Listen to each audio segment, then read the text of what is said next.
নমস্কার বন্ধুরা, আরও একটি ছোট্ট ভিডিওতে তোমাদের স্বাগত জানাই। তো দেখো, আজকে হলো রবিবার, তো কালকে শ্রাবণ মাসের সোমবার, তাই সবাই নবদ্বীপ থেকে জল নিয়ে বাবার মাথায় জল ঢালতে যাচ্ছে শিবনিবাসে। আজ যেন ভিড়ে কৃষ্ণনগর ভরে গেছিল, প্রচুর লোক যাচ্ছিল। এবার যেন ভিড়টা একটু বেশিই দেখলাম। দেখতে তো খুবই ভালো লাগছিল, কিন্তু কষ্টও হচ্ছিল। ওরা যেভাবে কষ্ট করে পায়ে হেঁটে, বাচ্চা থেকে বয়স্ক মানুষ পর্যন্ত কাঁধে কাঁধ মিলিয়ে যেভাবে যায়, সত্যি কিছু বলার ভাষা থাকে না। পায়ে হেঁটে এতটা রাস্তা নবদ্বীপ থেকে জল নিয়ে যায়। আজকে যেন কৃষ্ণনগর গমগম করছিল। আর সত্যি এত ভিড় দেখে মনে হচ্ছিল যেন ঠিক জগদ্ধাত্রী পুজোর রাতের কথাটা মনে পড়ছিল, যেন দ্বিতীয় জগদ্ধাত্রী পুজো।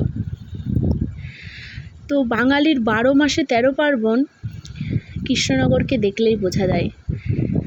কৃষ্ণনগরে কোনো কিছুরই কমতি নেই, একের পর এক অনুষ্ঠান যেন লেগেই থাকে।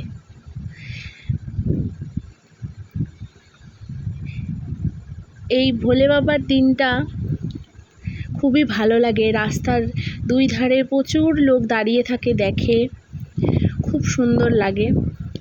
আজ বেশ কয়েক বছর পরে আজকে আবার দেখার সুযোগ হলো একটু, তো তোমাদের সঙ্গেও একটু শেয়ার করলাম। যারা কৃষ্ণনগরে থাকো তারা তো জানোই, যারা থাকো না আমার বাইরের বন্ধুরা, তাদের জন্য শেয়ার করলাম। তো দেখো, একটা শিবের মূর্তি, কত সুন্দর লাগছে। নিয়ে যাচ্ছে সবাই, আর সাথে মাইক বাজছে, সবাই নাচতে নাচতে যাচ্ছে। যতটা আনন্দ করতে করতে যাওয়া যায়, কষ্টটা কম মনে হবে তাতে। সবাই একসঙ্গে গেলে অনেকটা কষ্টটা কমও হয়। তো আজকের সন্ধ্যাটা খুবই ভালো কাটালাম।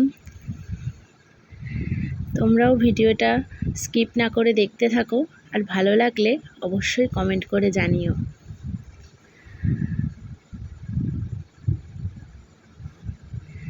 এই দেখো, আরও একটি মূর্তি কাঁধে করে নিয়ে যাচ্ছে। সত্যি এদের স্যালুট জানানো দরকার। এতটা রাস্তা পায়ে হেঁটে যায়, তারপরে এত ভারী ভারী বাঁক নিয়ে, জলের কলসি নিয়ে যেভাবে যায়, কিছু বলার ভাষা রাখে না।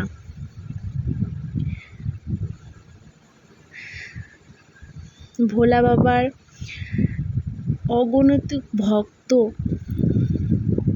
পায়ে হেঁটে যাচ্ছে।